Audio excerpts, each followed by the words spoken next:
Equals.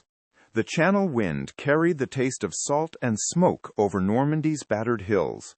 Sergeant Alec Fraser stood atop a ridge overlooking Saint-Valéry-en-Caux, where the sea shimmered cold in the distance. June 10, 1940, the 51st Highland Division dug in, weary and isolated. French allies had fallen back. Radio messages were broken ghosts. Alec's men, faces blackened by soot, whispered of evacuation, of the miracle at Dunkirk. But here there would be no miracle. The Germans closed in from the east, their armor cutting through villages like a steel tide. "We hold until ordered," his captain muttered, jaw tight. Alec nodded, though dread gnawed his chest. Overhead, the faint drone of enemy aircraft echoed across the cliffs. The night promised fire. As the last light faded, Alec checked his rifle and murmured, "We'll find a way, lads, one way or another." The coastal winds carried his vow into the dark, across fields soon to burn. Equals. At dawn, the hills erupted with cannon fire. German artillery rained steel upon the Highland positions, throwing men and soil skyward. Alec crawled through shrapnel-sliced grass, shouting orders above the thunder. Smoke rolled like heavy fog through the valley, swallowing shapes into shadow. By midday, the encirclement was complete. Rommel's 7th Panzer Division had closed the trap. The road west was cut, the beaches blocked by enemy armor. "Saint-Valéry is the end," someone shouted between explosions. Alec's heart sank as he glimpsed the harbor below, burning lorries, stranded boats, the sea streaked with oil. The air smelled of cordite and despair. Still, he kept firing, refusing to yield. Behind him, the bagpipes wailed faintly, a haunting reminder of home. "Fall back," came the cry, but nowhere was safe. As daylight faded, Alec swore to escape this tightening noose before the final order to surrender came. Equals. By June 11th, their ammunition was nearly gone. The Highlanders fought street by street through the shattered remains of Saint-Valéry. Alec moved alongside Captain McIntyre, darting through debris, the echo of sniper fire crackling in the smoke. Around them, homes burned down to their stones, the sea beyond flickering with dark silhouettes of the enemy.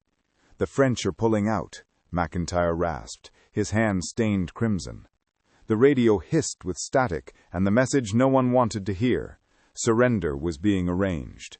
But Alec couldn't accept it, not after all they'd endured through the retreat across France. He looked toward the cliffs in the distance and saw faint trails of smoke curling inland, a road, perhaps, to freedom. As night fell, he gathered 2 surviving corporals. "We go tonight," he whispered. "They may surrender, but we're not done yet." Beneath the orange glow of ruin, 3 figures slipped away into the dark countryside. Equals. Silence returned after midnight. Only distant explosions muttered at the horizon. Alec and his 2 companions crept through the fields east of Saint-Valéry, guided by the faint moonlight. The wheat swayed around them like whispering ghosts.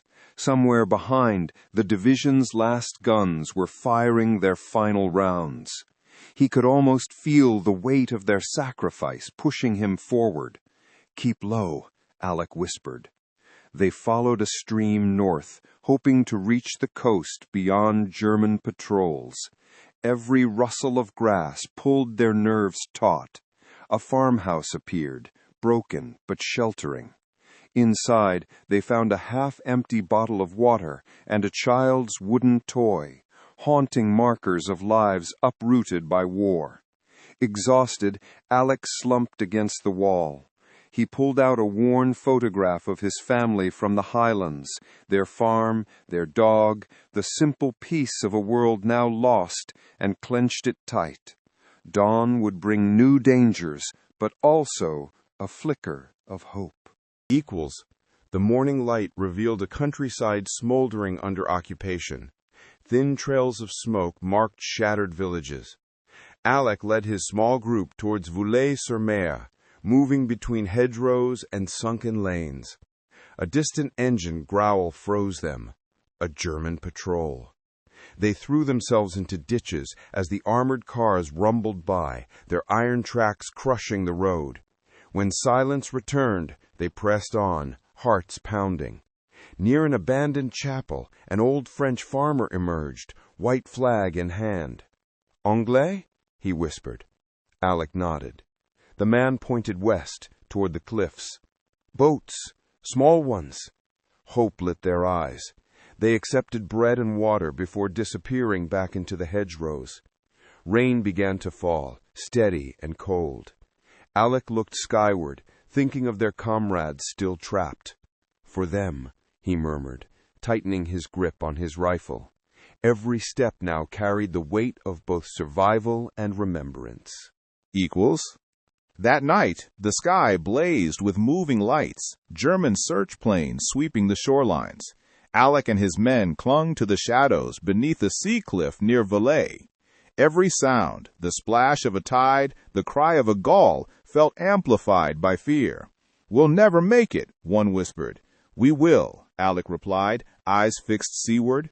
They could see a small fishing boat moored near the rocks, half hidden beneath camouflage nets, but patrols were everywhere. As the beam swept closer, the men pressed their faces into the cold earth. Engines roared above, twin lights slicing through the mist. For agonizing minutes they didn't move, hardly breathed.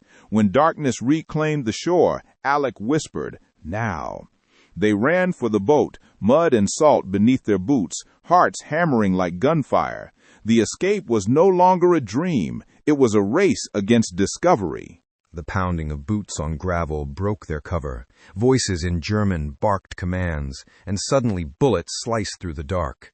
Alec shouted for his men to scatter. One dove behind the boat's hull, another into the surf. Alec returned fire, muzzle flashes strobing across the Black Sea. The fight was brief but desperate.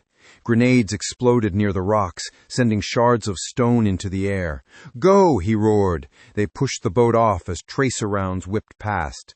A bullet grazed his arm, pain sharp but ignorable.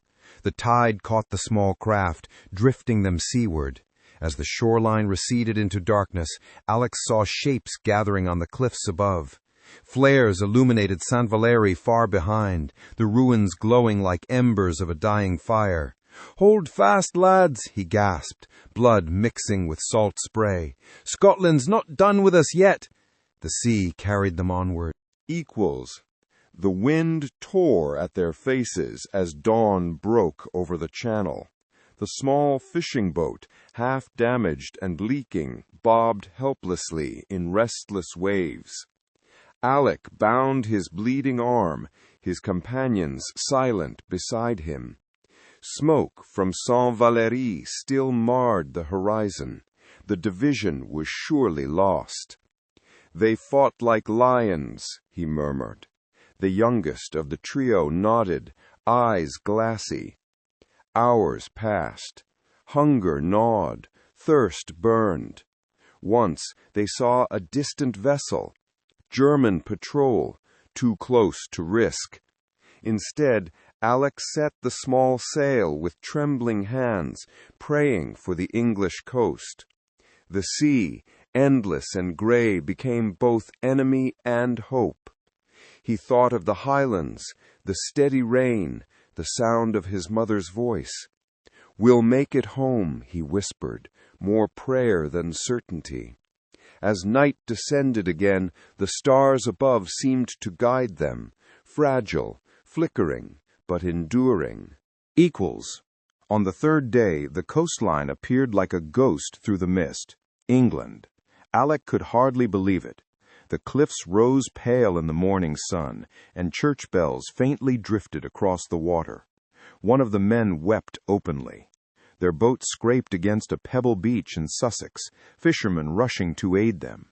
Alec stumbled onto the shore, every muscle trembling. "You've come from France?" one rescuer asked, incredulous. Alec nodded wordlessly. They were safe, but hollow, their thoughts trapped with comrades still in captivity. As warm hands guided them toward camp, Alec looked back at the silver horizon. "We'll return," he whispered. "We'll make it right." The promise settled deep in him, a thread between loss and resilience, linking Saint-Valéry's ruin to the future fight that would one day reclaim freedom. Equals. Weeks later, in a quiet barracks near Inverness, Alec awoke to the sound of rain, a sound that once meant home, now laced with memory. The 51st Highland Division was gone, thousands taken prisoner after Saint-Valéry's fall. But news had spread of those who escaped, symbols of defiance in Britain's darkest hour. Standing by the window, Alec traced the outline of the hills and thought of those left behind, of Captain McIntyre, of the men who never saw the sea again. "We'll carry them with us," he murmured, fastening his uniform once more. The war was far from over.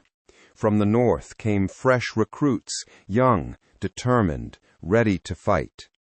Alec's eyes hardened with purpose. He was no longer running.